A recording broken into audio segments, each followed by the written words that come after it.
SparkMES, an MES Accelerator for ignition. Cool. Thanks, Dwayne.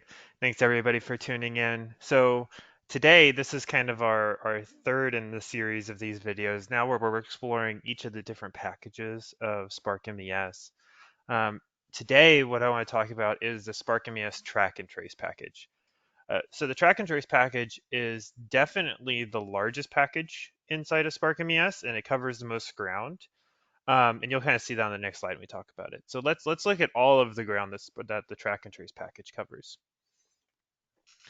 So what is Track and Trace? So you can see on the screen lots of bullet points about what is really covered in Track and Trace, and this is really just kind of a subset of the functionality that really I think is the driving factors of Track and Trace.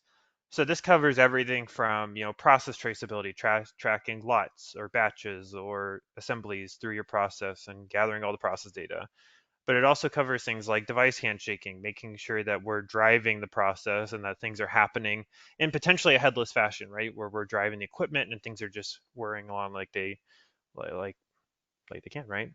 Also, it involves gathering quality metrics, making sure that things are going through the right steps, they're getting the right process values, and that every part that you're producing is going to be good and up to the standards that you're wanting. And then things like BOM management, order management, handling process deviations, and all that fun stuff. So you can kind of see we use the term track and trace as like a broad term, but it really does cover a lot of ground in this package and what it can do for you. So covering what track and trace, you'll see a lot of that stuff here when I get into the demo here in a second. But now that we've kind of talked about what track and trace is, I want to ask you give you some questions that maybe you're asking yourself, and these are questions that could lead you to wanting to use the track and trace package. So maybe you're wanting to know, like, hey, I am getting a recall or something like that, or I want to be able to look back at any part that didn't meet our standards, and I want to see, well, what happened to it?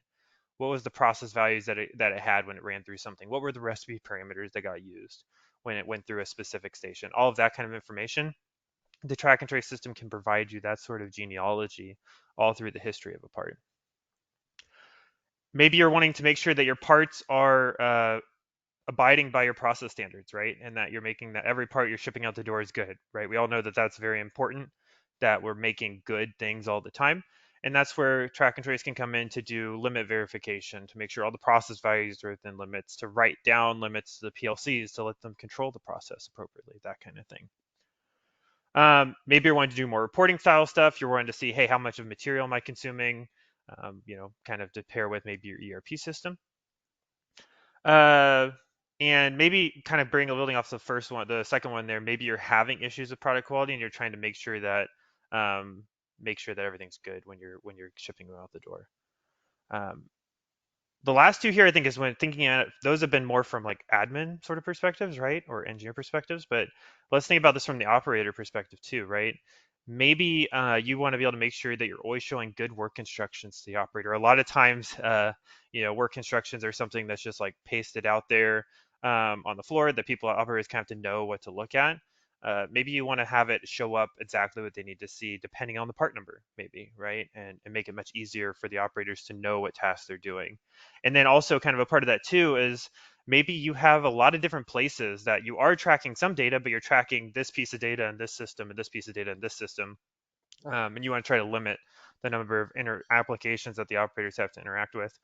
Great place for the track and trace application to fit in, right? To kind of consolidate all of that information into one system so that you can then limit their interactions, help reduce errors, and all of that fun stuff. So if you're asking any of these questions to yourself, then the track and trace package could be a good option for you. But now that we've talked about those a little bit, I want to actually kind of cut off the PowerPoint here and hop into an actual demo of the application. So let's do that. All right. So here I am in now our production tracking workstation. So I talked about this in the OEE webinar, but we have SparkMES broken into several different workstations where each workstation has a different user group that it's focused on. The production tracking workstation is the hub of all activity focused around like the plant floor, right? So this is where your line leads are going to spend a lot of their time, your operators are going to spend a lot of their time, and people like that, right? Tracking what's going on in the process, orders, that kind of thing. So now that I'm in the production tracking workstation, I want to walk through just the standard flow of how track and trace operates and tracking a assembly all the way from the beginning of the process to the end of the process. And there's kind of three different steps you go through when you're trying to route an assembly from, or a batch or whatever, from the beginning to the end. And the first is you have to define, hey, what is it that I'm trying to do, right? What am I trying to produce? Maybe what are some of the recipe parameters I need to use to produce that part, and all of that fun stuff. And typically, that comes in the effect of a work order. So for that, I'm going to hop to a work order management screen in here.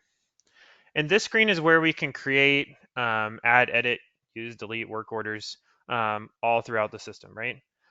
This screen lets us, if I hit the plus, I can manually create work orders from this screen. And I'll go ahead and just create one right here. So let's maybe call this, my order number I'm going to say is like track trace webinar. It's going to be my order. I could give it a description if I wanted to. I can give it a date. So let's maybe say that, hey, this is scheduled to run today because that's when we're going to produce it. I'll say I'm going to produce 2 assemblies, though I'm probably going to only produce 1 in this case. And then I'm going to assign it to just our standard run. So it's not coming from a special run or anything like that where we're trying to do like a trial or something like that.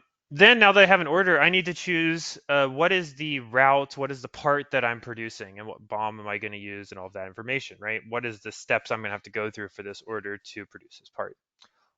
All of this information is pre-configured in the configuration workstation, which is a web-based configuration application for setting up your routes and BOMs and steps and process data reads and writes. If we have some time at the end, I'll hop into that and kind of show you what the setup of this looks like. But I want to show the execution side of it first in case we don't have time for that. So I'm going to produce a vanilla cake batter. I'm going to choose, it's going to use this batter making process, and it's going to run on my batter line 1.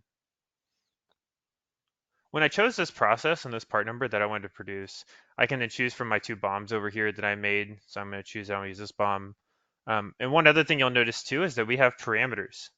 Do we want to add sprinkles or not? This is obviously kind of a silly or simple implementation of this, or example of this, but imagine what these parameters could be in your case, right? These are the things that, hey, I have one process, but maybe depending on the order, I want to change things about my process. Maybe I want to add this component for some orders, but not for others. Maybe I want to change this process value that I'm writing down to the PLC for this order, but not for others. This can all be parameterized in the system and then entered here to allow your orders to execute the way you need them to.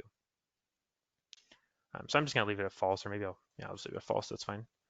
And now I can choose the serials that I want to enter or the batch numbers that I want to use. We can have serials be generated in lots of different ways. We can have the system generate your serial numbers. We can have a PLC tell us the serial numbers, or we can have the order give us the serial numbers, which is what I'm going to do for this. So I'm just going to leave it on user entered. And we're going to add my 2 serial numbers and just make up some serial numbers here. And so this is all cool. I've entered in my order here. Everything's good to go. Got my serial numbers, got my process. So I think my order is ready to go and I can start running it on the line. So I can go ahead and hit commit and commit the work order. Yep. And this is going to create a work order in the system. You'll notice that this work order is in a status of created, but I can just go ahead and activate that order to make it actually be ready to run on the line.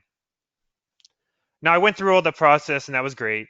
But what probably some of you are thinking, maybe not all of you, but probably some of you are thinking is, hey, I already do this. I already create these orders, but I create them in my ERP system. Very common workflow for those of you that have ERP systems for you to create the order over there. And you probably don't want to have to recreate the order into the MES system manually every time you create the order in ERP. This is where if you pair this with the ERP package, a lot of times we'll be pulling these orders automatically from the ERP system. And this screen would just be getting auto-populated. So everything we went through to just create the order, you wouldn't have to do. The order would just kind of show up here in the table with all the information configured, and then you're just ready to go and run the system. Start going to step 2. That kind of gets you past the step 1 that I just talked about. But I wanted to show you the step 1 because we also want to make sure that, hey, maybe you don't have an ERP system, or maybe you don't want to pull the orders from ERP system, or also maybe you have orders that are more like test orders that aren't going to be something that you're going to configure in the ERP, and you just want to be MES level orders, we have the facilities for all of that here. So that's our orders. That's step one done. We've defined our orders. We now know what we need to do. And now that we know what we need to do, we need to go do it. And this is where typically your operators would take over. And this is where we get into the execution screen. So I'm showing on my screen now is our out-of-the-box process enter screen. Now, I will say, as we've talked about before with SparkMES, SparkMES is a very flexible, it's a solution where it's a starter kit for building out the project, building out the MES system that works for your process. And as a part of that, I've mentioned that we customize a lot of screens, change color schemes, things like that to make it best match the workflow that you're going with, that your process follows, right? This screen is a prime example of that. You'll kind of see that this screen shows a lot of functionality, and you'll probably see some things on it where you're like, yeah, I want that, but I don't want that. Maybe I'd like the operator to interact with it a little bit differently. This screen is the most customized screen in the system because, as we all know, if your system isn't easy to interact with, then you're not going to get the data that you want. You're not going to get good data because people just aren't going to use it, right? So it's very important that this screen work well for your operators. But let's get into the general functionality of how the execution screen works. So first is I would localize myself. Hey, what machine am I currently at that I'm running? So I'm going to choose I'm running the wet mixing station, which in our route, the wet mixing station is the first station in the line. So any order that we created should start here. And you'll see here that I'm greeted with a list of serial numbers or batch numbers, depending on what mode you're running in. So I am using serial numbers right now, so you can see that I have a bunch of serial numbers here. All of these serial numbers are serial numbers that are currently allowed to run here. So we do have route enforcement. You can't run the serial number at a station before it's allowed to. It's completed all the previous, right? You can't just skip 1 and 2 and go straight to 3 unless you configure it that way. So this isn't all the serials. This is just those that are ready to run here. And from here, I can see that at the bottom here are the 2 serials that I just made. So from the order that I had.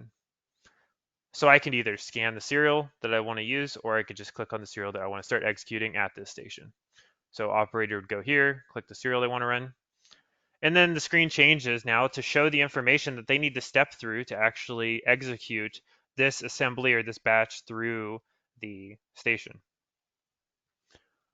So there's a lot of information on this screen, but let's just piece through it a little bit. So at the top, you'll see a green bar. This green bar is performing cycle time tracking. A big thing of track and trace is you want to know, hey, how long is it taking you while you're at each step of the process, right? What steps are taking longer than others? So you can do that kind of analysis, right? Maybe we're running over cycle time a lot, right? You kind of want to know that kind of information. From the execution screen, up here you can see the cycle time counting up. This is how long we've been executing on this step, which our step being cream, sugar, and butter. So we do that kind of analysis here on the screen. Secondly, over here we have these tabs, and these tabs show all of the different work instructions that we have available for this step. So right now I have 2 tabs here. I have a PDF, so we have the ability to show anything that's web browsable or web showable, I guess. We can show in the browser here. So this is like PDFs, videos, text files, like all that kind of stuff we can show inside of the browser. And so here I have this little PDF that I'm showing to people for how to do some baking stuff. And then I also have a video maybe that I want to show to people that shows a video of the steps, right? This is just kind of a silly video, but it could be a video of actually doing the work. So you can present the work instructions in different ways depending on maybe the operators that are using it and how you want to actually show them how to do to follow the process. So now we're past work instructions on the right here. We have the steps in the process. These circles are just the individual steps that we have in this station.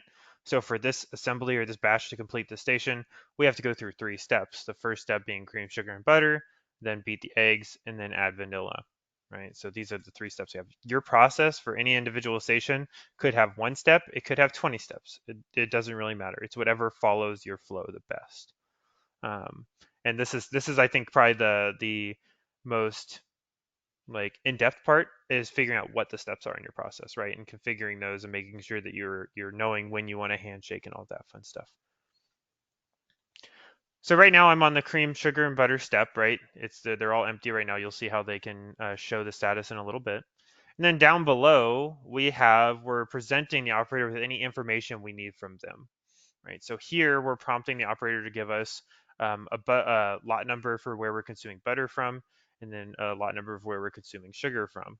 So this would be things like where they may have a barcode scanner, and they're going to say, oh, I'm going to consume from this slot, boop, scan it. Oh, I want to consume from this slot, boop, scan it. Okay. Um, one thing I want to talk about right here, though, is that this is just process data that we're calling for the operator to enter. So if we do show the configuration app later, you'll see that process data is not only just manually gathered. So we can gather process data not only from a human entering the information, but we can also pull it straight from the PLC. So maybe you want to, maybe instead of, the sugar coming from a wedge scanner that the operator is using to scan that box, maybe you have a mounted scanner that's going to be actually scanning the box that's currently there. We could do that sort of stuff as well, and it's all just configuration options through our perspective-based configuration app. But here is just going to show whatever information is told to the operator, like we need the operator to enter, right? So I'm the operator. I'm going to go ahead and scan my lots, or I'm just going to type them. With these consumptions, we can do things like inventory verifications to make sure that butter 001 and sugar 001 exist, that they're in the right location, and they have the right quantities inside of them. I don't have that turned on right now, so I can just scan whatever I want here and just record the information. So I can just scan in my information here, and then I will hit complete operation when I'm done, and you'll see that that will check off my first step and move me to the beat egg step. So now I'm on to the second step of the process. You can see my work instructions change. I just have some simple work instructions here. Nothing as fancy as the first one. And also my process data changed, right? I got a new description. My process data is different here. So once again, this step is asking me for another egg lot. So I'm going to do that. But then this one's also asking me not just for consumptions, but it's also asking me for process data, right? So we're not just going to be removing inventory from, we're not just going to be removing inventory, but we're also going to be just gathering miscellaneous process data. And one thing you may notice is that for viscosity, we don't just have one data entry field, but we also have two different things. We have a value and a set point, and you'll see the set point is grayed out. When the system is when the system is communicating either with a device or a person, it's not only a read-only connection. You can also do read-write sort of functionalities. So in this case, what I'm doing is I'm writing the set point to the operator. Say, hey, here's the set point issues. Maybe they need to configure their machine maybe they need to enter that into their HMI to set up the machine to run that, right? Or maybe it's just their information to kind of know like, hey, our number should be pretty close to this, right? But this just lets us present that data to the operator. And now this data point could be set based on the part number you're running. It could be set on the order you're running by one of those order parameters, right? Or it could just be set in your process, right? Hard-coded in the process configuration for this station. Lots of different options of how the set point can get set in these different values. But if I'm an operator, I see the set point here and I want to just enter in what actually happened. So maybe I'm going to say, oh, the actual value is 9, which is fine. I don't have any limit verification on this, but we can do limit verification on these numbers. So maybe I actually wanted to say like, hey, the value of this has to be equal to 10 or you can't complete. I can set that up. I don't have this set up on this station right now, but you could do that on a process data level standpoint. So I'm going to enter the piece of process data I have, and I'm going to hit complete operation. And once again, that's going to check off the next step and move me to add vanilla. Right. And you're kind of getting the idea at this point, right? This is just kind of, you're just stepping through the process, completing all the stations, and the operator's just entering in whatever information they need. Now, once again, I want to kind of reiterate the fact too that what I'm showing here is kind of the complete manual flow. So this is assuming that it's all manually entered and we're not interacting with the equipment at all. SparkMES, the track and trace package, can actually work in two different modes. It can work completely manual like I'm doing here, or it can work in a completely automated fashion. You can deploy SparkMES and have it run without an HMI at all, right? It can just run completely headless where it's handshaking with the equipment and doing its thing. and operators don't have to interact with it at all. Typically, most of our installations, we find that they fall somewhere in between that, right? Some steps are manual, some steps are automated and headless, and some combination of those. But we've definitely used this and all of the above, right? Anywhere in that range. So I'm just going to go ahead and complete this step here. Scan my vanilla lot and hit complete operation. And now that I completed all the steps, you'll see my serial goes away from here, right? Because it's now completed the station. It's now on to the next station, right, in the process. If I wanted to go look at it, I could actually switch over to that next station, which is going to be my dry mixing station for me. And you can see that now my serial shows up here, but you'll notice my O2 serial number doesn't show up here because it's not ready to run here. I have route enforcement on, so it is required to go through wet mixing before it can show up at dry mixing.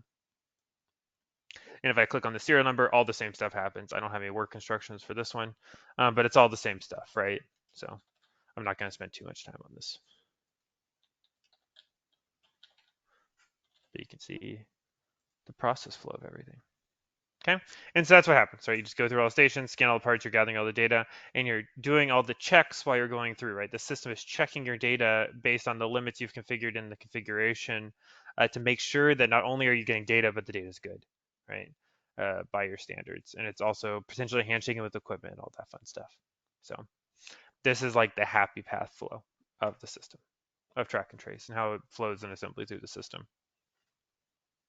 So what happens when you don't have the happy path flow? And stuff has to change. We know that sometimes, hey, for whatever reason, we need to say, okay, well, we can't add the wet mix today because we're going to try something else, or maybe we don't have any, or for whatever reason, right? And we've made the executive decision that we're just going to skip the step or do it slightly different, or whatever that may be, right? Whatever that change may be, where we know we're not going to match the process verification and we need to change it. Obviously, this is something you would want like an admin level person to do, but this is where deviations come into play. So I have this button down here, and again, this is a roll lock button. So if I was an operator, I wouldn't be able to do a deviation unless you wanted to. That's a customization we would decide at implementation phase.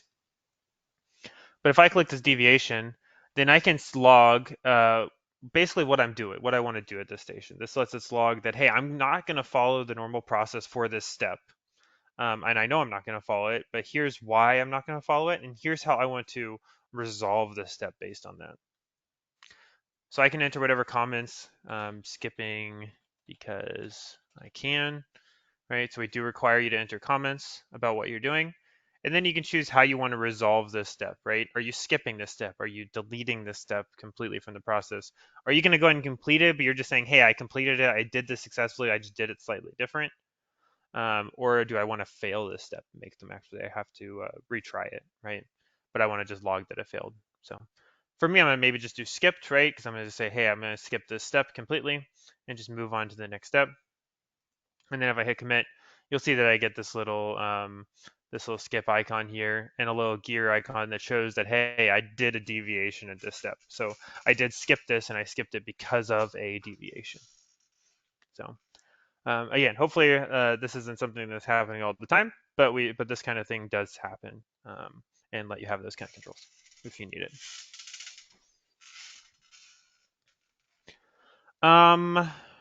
With that, I think that's all the main stuff of the execution screen. So again, this is the types of functionality that the operator would be handling to actually run things through the process. So now, if I'm recapping what we've done so far, first we created the order. We defined, hey, what are we going to do? Then we took the what are we going to do, whether that be defined in the system or received from ERP. And then we actually did it. We followed the instructions from the work order. We implemented it. We ran it through all of our stations, however many there may be. We completed every step, and we've now successfully done everything. I guess one other thing I'll say here too is if you are communicating to an ERP system as well, using the ERP package, then the system is able to also real-time send up any of these quality metrics, the process data, or it's also able to real-time backflush consumption information to the ERP. So as soon as I consume the flour, right, then it would tell the ERP, hey, we consume 50 pounds of flour or whatever. And we can kind of keep the systems in sync that way and notify of any of those transactions. Same thing for production events. Um, yeah, so with that, now that we've executed all the stations, then there's that requirement we talked about of, hey, what if I want to, like, now I know that I'm producing good parts because I'm doing I'm following the steps successfully, I'm doing limit checks on everything and all that fun stuff. But now I want to be able to look back at the data, right? Maybe I'm just looking back at it for fun, just to kind of see what happened. Maybe I'm trying to see, oh, this part came out good. I want to see why it did. Or maybe it's because you got like a recall or something. You're like, oh, I want to know what happened to this so I can understand why I got the recall, right? And what went wrong. And this is where the genealogy screen comes into play. So if I go back to my nav menu here and go to genealogy, then the genealogy screen is the hub for saying, hey, what all has happened in this system, and be able to see for any assembly batch or whatever you want to call it, that what happened to that. So you could either scan the assembly here, or you could just choose it from the list over here. This is just our last 200 we've run, so maybe it's in the list or not. I'm going to save myself the time and just click one. This is the one we were just running. And then if I hit scan, then you'll see the genealogy is going to show all of the information about what happened to this assembly as it ran down the line. So just some of the information that's showing on here. And also say too, this is a live view, right? We didn't complete this assembly, but it still shows us all the information of where it's currently at. So it tells us, hey, we're currently at the wet mixing station, right? And this is what we've done so far. But I can also see information about, like, so if I expand this tree over here, then I can see all the stations in this route. And then I can see, if I drill into one of the stations, I can see all the steps. And I can see the check marks saying that, hey, we completed all of these steps. And if I open up any of these, then I can see the process data for it. So I can say, oh, for the beat egg step, the viscosity set point that we used was 10. The viscosity value that was entered was 9. And then we consumed eggs from egg a lot 1001, and we consumed a quantity of 100 eggs, right? So all of this kind of information you can see in this tree format from the screen, right? So you can see all of the history of this part and what it's done. All of this is exportable to Excel. So if you want to do the kind of all the analytics we can do in Excel, lots of power there, then you can certainly do that as well to either send that information off or do further analytics if you want to. Past the tree, there's also some tables over here. So this consumption table is showing all of the materials that got consumed. So this is showing, hey, that we consumed butter. We consumed 25 pounds of butter here. We consumed it from butter 001 lot, which was sitting at the ingredient stand. This consumption happened at the ingredient staging process step. And this is the time it happened at, right? So you can see more information about the consumptions, where they came from, how much was consumed, and the lot numbers or the serial numbers that they came from. And so you can have that kind of analytic as well. I think in the next webinar we're going to talk about the quality package. But if you're using the quality package, then you can do what's called nonconformances on your assemblies or on your lots to send them through the quality process, and any information logged during that quality process would show up here. That'll be for the next video to review. And then you remember to be logged to deviation. Oh, Eric, did you have something? What's up? yeah, a question came in. Yeah. What options are available for configuration for sending confirmations back to SAP? So as far as sending the confirmations back to SAP, we would be, I guess if you're talking about like process step completions, then we would just be, as a part of our process of configuring the ERP package, we would just be talking to you to understand kind of, hey, how do you want to do that backflush? ERP handshakes and backflushes work in a lot of different ways. And so we would have to know, when do you want a handshake? We have something that is called like milestones, where you can say that this is a step that I want to transact, that I've been here, right? That I've completed this. This is an important step to SAP. So we can do that kind of thing to say when we're going to backflush up. As far as consumptions, like I said, by default, we will backflush consumptions real time. But if you want to change that, then that's certainly something we can customize in the system. I would say a lot of the handshakes is stuff that we would customize as a part of the development effort. And then we can add any configuration options, more configuration options if we need to. But I don't know Thanks. if that helped. Cool. All right. Thanks for the question. Looking at the deviations here, so you remember we logged one deviation, we logged it at the wet mixing station. And here we can see information about, hey, at this step, we skipped the operation.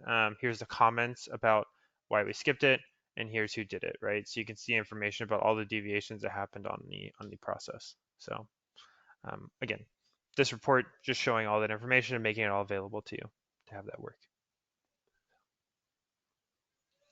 And so with the screen, you kind of get all the information you need about it. I guess one other thing I'll show here too, if I click this little eye up here, you can also see maybe you're asking yourself kind of, hey, where is this assembly in the process right now? And so I can go here and see everything that it's been through so far and what it still has to do. Just more of a live view of what's going on. One thing you'll see is this add sprinkle step is conditionally skipped. So what conditionally skip means, if you remember when we made the order, in the order we said, hey, we don't want to add sprinkles. We said add sprinkles to false. This is just part of the routing, right? Not only can those those order parameters be used to change like process set points, but they can also be used to completely change how your flow works and be able to skip stations automatically. This is what we call skip conditions, right? So we can skip steps in the process if we need to based on these sort of order parameters. And I'll say too, with a track and trace package, those skips can happen not only based on order parameters, but they can also happen based on parameters or data that was received from an earlier step in the process, right? So maybe depending on the viscosity recorded at beat eggs, you can decide whether you want to skip this step or not. All doable by the system. So. All right, so that's kind of the 3 steps we go through when we're producing parts. So we've now successfully made our order. We've then produced the batter by completing all the steps in the process. Although I guess I didn't complete all the steps in the process, but you get the point. And then we went back and we looked at the information about what we've gathered, all the information we gathered while we were producing this batch of batter. So there's a lot of steps in this process, and a lot of this stuff is just kind of showing up here. And so the next question you may be asking is, hey, how do I configure this, right? Like, how did this get set up? Is this something that, Flexware is setting up? Is this something I'm setting up? Is this like, who is doing this configuration, right? And the answer to that is it's all being done through our configuration workstation. So I'm going to hop over into that here. So the configuration workstation, I brought this up briefly in the OAE demo, but this is this workstation as opposed to the production tracking workstation, which is focused on everything that's going on in the line. The configuration workstation is more focused on, hey, let's configure how does everything in the system work, right? This is a general hub for setting up how every different package that you have installed works. So you'll get the configuration workstation no matter what packages you have installed. In here, this would be like an admin type screen, right? Or an engineer type screen or process owners type system or type workstation or something like that. So from this screen, from this workstation, you can set up everything about how your process runs. So you can set up, for example, your part numbers, right? So what part numbers do we have in the system? What are their descriptions, names? Are they, if I click on one of these, are those part numbers serialized or not? Are they core parts? Are they products? Products being things, so core being things like that are raw materials that we're going to be consuming and things like that. Product is a denotation that says like, hey, this part is something that we are going to be producing in-house and it's not something we're going to be receiving as a raw material. And then tooling, which tooling says that this part number signifies a type of tool that we have. And with tools, the interesting part is that when you consume a tool, so you can consume a tool the same way as you consume a raw material, but when you consume a tool, instead of getting rid of the tool, it instead changes the tool life of that part. So you can use the tooling functionality of this to do tool life tracking for the system. So yeah, I can configure a bunch of information. You can set up different attributes about these parts. that can be used in the routing if you want them to, and all that fun stuff.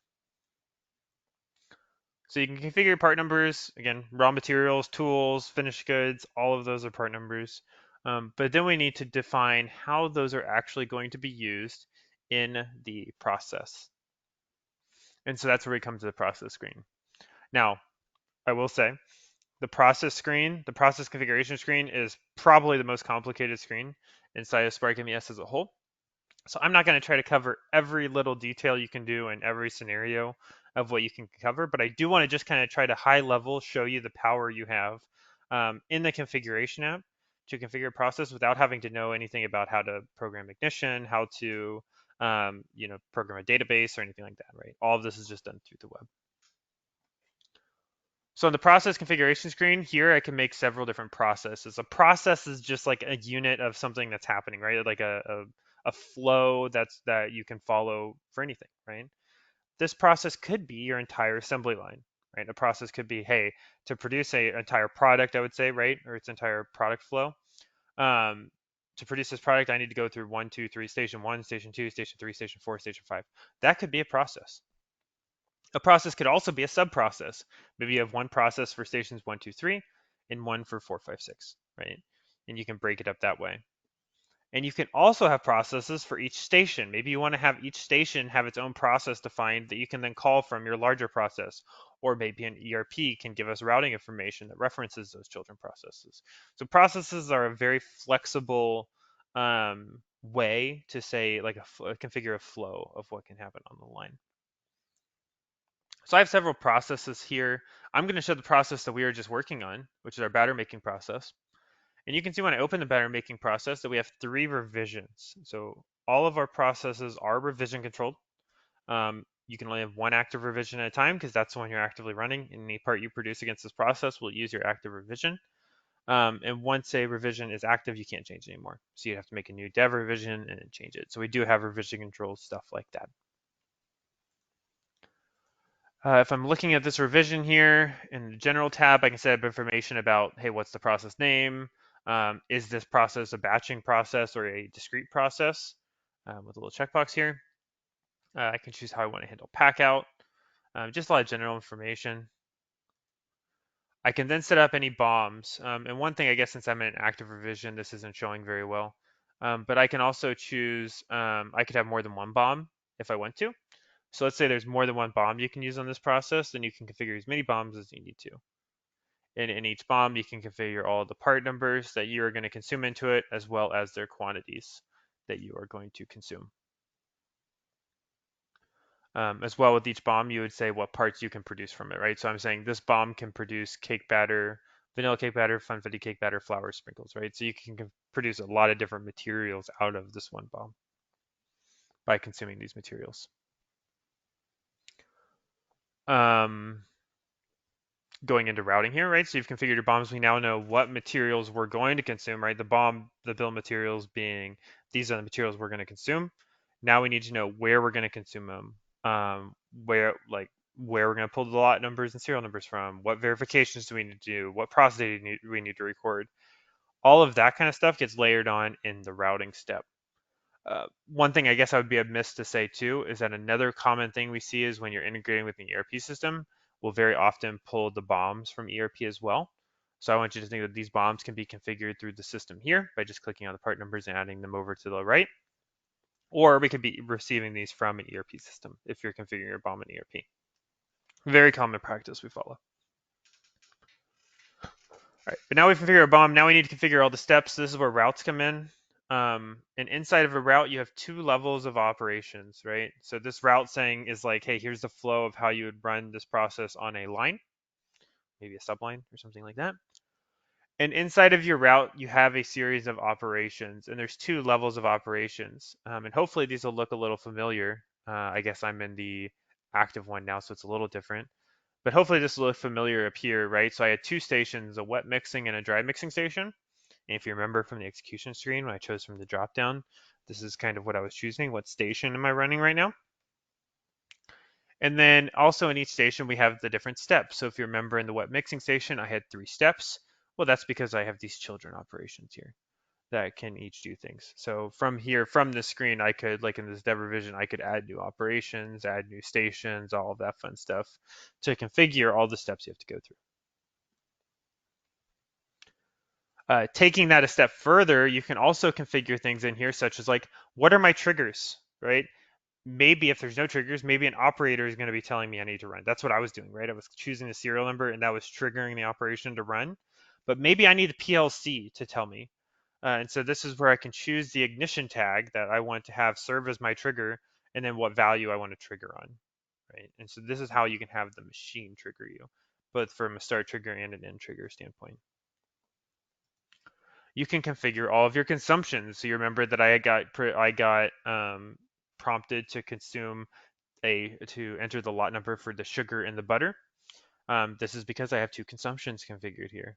And if I expand these, I can say, hey, is this a consumption event? Is it a production? Am I producing byproducts here? How am I going to get the quantity? Is it manually going to be entered? Is it from a device? What all that is happening?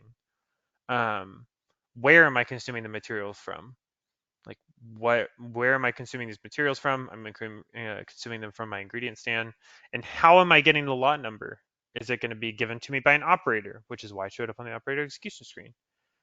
Is it going to be scanned from a device? Am I going to have a PLC tell me that lot number? Is it going to be just consuming from the oldest? All of this kind of stuff is just things you can do with your consumptions. So you have a lot of flexibility and a lot of ability here to customize how you're doing things and have your process grow with you.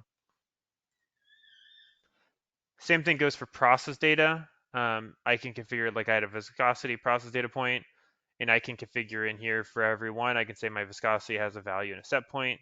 I'm going to read those both from operator. Maybe I want to give a default value for it. I can give process limits to say, hey, I want to fail if this, well, this wouldn't be a good one. Maybe I want to fail if this value is not equal to 10, right? This is how I could actually make sure that I want to hard fail the operation if this condition isn't true. So you can add all sorts of things like that. And you've got work instructions, right? So I can go and I can upload work instructions into the system, and you can do work instructions, You can do work instructions in lots of different ways. We can hyperlink to external documents. We can have you upload documents into SparkMES, and SparkMES will manage those documents to then present them. Right, so you upload the PDF and we store the PDF for you, and then we show it. Or you upload the video and we store the video and then we show it as appropriate. So you can configure all of that information on here. You can also do things like printing labels, and all this fun stuff. So again, I didn't want to get too deep into that, but you can see all of the flexibility that you have and all the different configuration options you have when you're actually configuring a route and configuring the track and trace package of how your process should run on the line. Yeah. So that's the process configuration. So again, there's lots of details, lots of nuance in here, but I don't want to get too deep into this stuff. So I think, looking at the time here, I think we do have time. One thing I want to show, so I showed an example earlier of a fully manual process where we were going to have the operators going through a screen and entering in on the information and all of that fun stuff, right? Next, what I want to do is I'm going to show you a example of a headless operation where I'm gonna even though I don't have a PLC that's going to be driving it, I'm going to be manually flipping ignition tags to tell the operation what to do the same way as a PLC would or a machine would or whatever it is. And then having the system actually know to take that information and do stuff with it. So my process, let me show you the process here really quick that we're going to be running through. So the process is actually really simple. I mean, it's not a complicated process at all. And essentially what I want you to think about what I'm doing here is this is an example of a process where I'm going to have 3 different materials, like 3 different sheets of material. And I want to take those 3 different sheets and I want to compress them into one, right? Or maybe it's like, 3 different wires and I want to wind them into one, right? Basically, I'm taking 3 different lots and I'm putting them into one finished lot that would then be coming over onto a spindle of its own output, right? So very simple, one step, 3 inputs going to one output. So how would we do that? So to do that, I have a very simple route. It just has one station and one operation in it. I am saying that, hey, when the batch number changes, so value is null, so whenever this batch number changes, I want to start this step for that batch number, and I want to continue to run until that we get an order complete signal to 1. So until the PLC, from when the PLC we see the batch number change, until we get a complete signal from the PLC, we're going to continue to run this station. And while this station is running, we have some continuous consumptions going on. So I have 4 different things configured in here. You can see by the gear icon, these 3 are consumptions. So we are going to be consuming material A, B, and C. And we are going to be doing a consumption that is consuming from this tag. This tag is going to be giving us the quantity. And then we are going to be producing, you see this is a production event, this is going to be producing materials into that finished lot, okay? So we're through this, we have this one operation that's consuming 3 materials and producing a finished material at the same time. And since this is all continuous, that means that we'll be able to see a bunch of data points over time to see we could trend it out to see how fast we were consuming at any time, what was going on, and how much we were producing at any time. So that's what we're rolling with here. Very simple route, but let's actually see it work. So I am going to pull up a designer here. All right, so this is my designer. If I go to my simulator here, not that one. So I have a simulator. This just has some data points coming in. What lot numbers am I consuming from? What are the process data points this PLC is presenting me? Here's my batch number and order complete tag, right? So if I get a batch number that exists, which should be this, actually, let me turn off my order complete really quick. If I take my batch number and I change it to a new batch, and this is a batch that I've already configured an order for, I already have a serial for, I've configured it all like that. If this changes the batch number, and what's going to happen is now this batch is actively running. It's just kind of running in the background. It's handling it. Again, this is more of a headless sort of thing. So you're not seeing anything really happening, but in the background, the system is actually recording all the data, doing the consumptions, potentially backflushing to SAP, and everything's happening and nobody's had to touch anything, right? Because the machine is driving everything. And so then it runs, and then eventually the PLC would just say, hey, the order is complete and it's done. Maybe this is running for, 30 seconds. Maybe it's running for, 2 days, right? It doesn't really matter. But we've tracked all the data that happened while that batch was running. So if I want to go look at that data then, because you don't obviously have to, don't do that. You don't have to believe that it actually did anything, but it should have, assuming I entered the batch number right, which is sometimes a big if. You can see in here that I have on my combined material step, I have over time, every consumption that happened, if I export this would have timestamps, it has timestamps over here, I guess, right, of when it happened, how much quantity I consumed, from what lot I consumed it from, and all of that fun stuff. So you can see over time, so this is again, continuous consumption. I can trend this data. I can analyze this data to see the performance of things. And I can also see a live update of how much inventory I have. One thing I didn't show is that if you were looking at our inventory package, or since we're backflushing the ERP, you also would have seen the inventory real time going down. So because you're doing the continuous consumptions and it's all headless and pulling from the equipment, you're real time getting the inventory updates on how much material you have left on any one of those roles. And then you can use that to do inventory alerts, all that kind of stuff. So yeah, this is just another example of track and trace. Again, so we've walked through a fully manual approach. We've walked through a very simple, fully headless approach. So hopefully you're kind of getting the idea. Again, neither of those 2 steps required any backend changes, right? Except for hooking up, pulling in the tags into Ignition. It was all just like, hey, I just configured it through the perspective interface and it kind of just did the thing. but I didn't have to go in and configure database tables or writing Python scripts or anything like that. That's just what SparkMES does in the track and trace package. So I think with that, actually, that's really all the material I wanted to cover today. I know I covered several different things, but hopefully that gives you just a rough idea of what the track and trace package does and kind of the happy path of the track and trace package.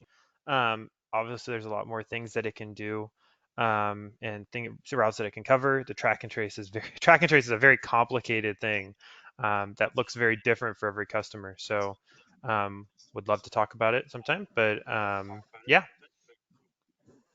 If there's no other questions, I'll turn it back over to Dwayne. Yeah. So Eric, there have been no other questions come in.